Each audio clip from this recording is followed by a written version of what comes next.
What's up, YouTube? Welcome back to the channel. I've ignored the signs for too long. Now we got to go back through and we got to fix the problems that we're having with the white car. Now, as you guys know, I've been running a 408 stroker turbocharged small block 4. And one of the issues that you have is you have to evacuate your engine, or you could potentially blow gaskets in the engine. That'll make it start to leak. And we've actually discussed this before in Dad's car, and we actually fixed it. We ended up finding out that the baffle wasn't on the lower intake. Let me show you what's going on here with the white car, and maybe we can remedy that fix today.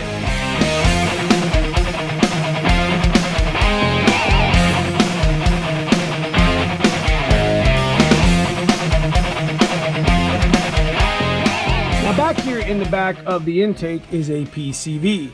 And normally in a boosted application for years, I have used the PCV system and just put a simple filter on it and put what I call a snot rag or an oil rag around it.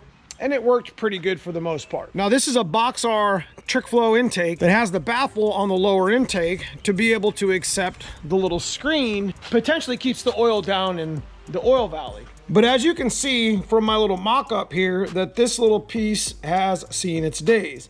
And for the most part, this works just fine when I put a rag around it, as we've done that for years. You know, my black car runs it, Dad's car runs it, they're both boosted, and it's for the most part, it's a good fix and it works for venting the back of the motor. So what I've been noticing on my white car is a puddle of oil, like gradually getting larger and larger over time. And as you can see here, it's happened here in the garage. We actually cleaned it up a little bit, but you know, it's been getting bigger and bigger over time. So that's telling me I'm losing oil from the back of my engine again, but we have a screen in there and we had the filter and the grommet, so I don't understand why it's losing oil. But then again, it's still not the best setup. Let me take it back over here. You know, this is one of them little cheap, stupid little filters that, you know, looks like it was already coming apart, and this PCV has seen better days. And of course, but you see the old grommet looks like it's been melted and just whooped for the most part. So we ordered a new grommet, the 42327. We also ordered the new screen that goes underneath this, and we're going to actually gut an old PCV and we're going to head over to Dave's and see if we even going to use this. Now, the back of the intake's already got the little screeny thingy, you know, it's the little filter, what do you want to call it, to keep the oil from coming up out of the intake. And we always you keep these things on stock for the most part. And this one is a premium filter from Wix. As you can see, this is a little screeny, just like the inside of what would look like in a catch can for the most part. And of course, we always keep these things on tap. You know, the new little grommets or whatever.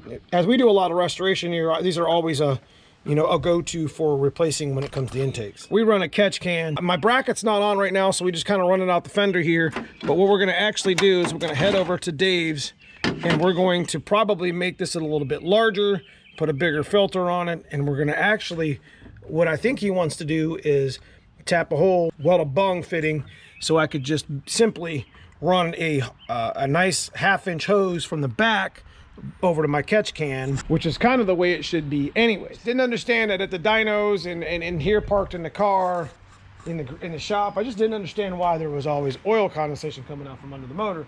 I kind of had an idea that it was something like that, but I was procrastinating for sure, guys.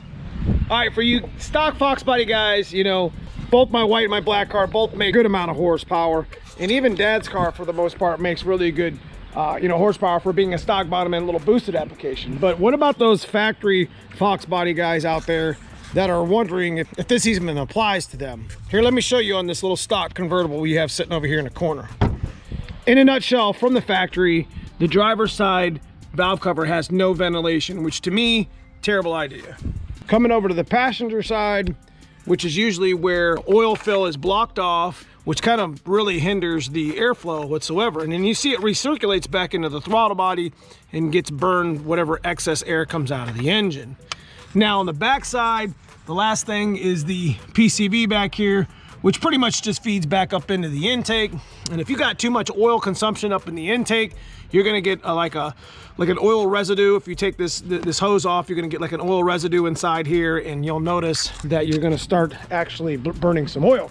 So this actually applies to all factory or highly modified Foxbodies, regardless of what's going on. So I'll show you Dad's car real quick, what we did. And again, we've made this video before, Well, we were actually having an oil issue with Dad's car. We made a nice little puddle all the time, but we actually fixed it with the baffle, which you guys want to check out in this video here. All right, so let me show you what we did on Dad's car with the ventilation, and then we'll get started on the white car and go back over to the dyno and get that thing fixed. All right, so as you can see, like I said, we had actually made a little barb fitting in this valve cover and actually vent that valve cover. And of course, we put a screw-on K&N filter on the passenger side, which, you know, they both help vent the motor very well. And the PCV has the filter in the back with the snot rag. But for this engine, that stuff works. It's not an issue. I'm not really getting any residue for the most part, but it's still not optimal. And for the white car, it's been leaking. That snot rag and whatever that little filter is in the back just has too much oil coming through it. So we're gonna go ahead and take the next step and get the third line put in the catch can, make the breather a little bit bigger so we can make sure it's got adequate breathing capabilities and get rid of this leak I've been ignoring for too long. But let me stop talking. Let's get this thing unbolted. Let's get over to Dave's shop so we can get these bungs welded in and we can figure out the rest of our evacuation system that we've always meant, you know, that we should have done a long time ago that we've been ignoring. So isn't that awesome? Mm-hmm. It's fun. Amazing. It works so well with holes in it and shit. So we got 1/2-inch lines going in here. We got a 3/8 line coming out for both of them. It makes sense, don't it? Doesn't it make sense? Don't tell me it's not lunchtime. So we're gonna make this one bigger, and that way we can put a bigger filter on it. And we're gonna put a barb fitting in here, which is gonna drill and weld. Where I gotta get a new peacock, but it works for now. But we're gonna just use hydraulic hose with some heat wrap. And we're gonna come from the PCV like we had talked about, and we're gonna make this shit work the correct way, not the half-assed way. All right, so this is what we're gonna do. We decided to change it up a little bit. We're gonna run the 4 aluminums, get official here and make it look nice. He's gonna pop a hole and run three aluminums, and then we're just gonna cut a hole here and make a grommet with some extra parts that we have, like a push-in, like valve cover grommet, so I can clean it out real good. I'm not real restrictive or whatever. That's this guy right here. Little K&N filter. See it? Use what you got, man. You know. Got a budget. We try to do budget stuff. We got a lot of really cool parts though.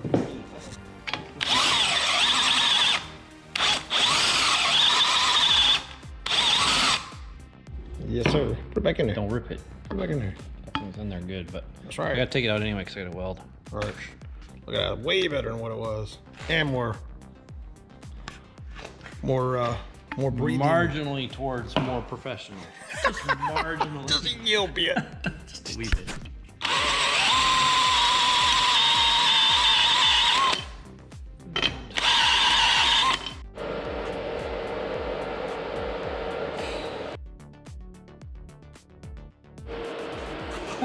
Train. What the hell, dude? Is going? It's burning. Peeling.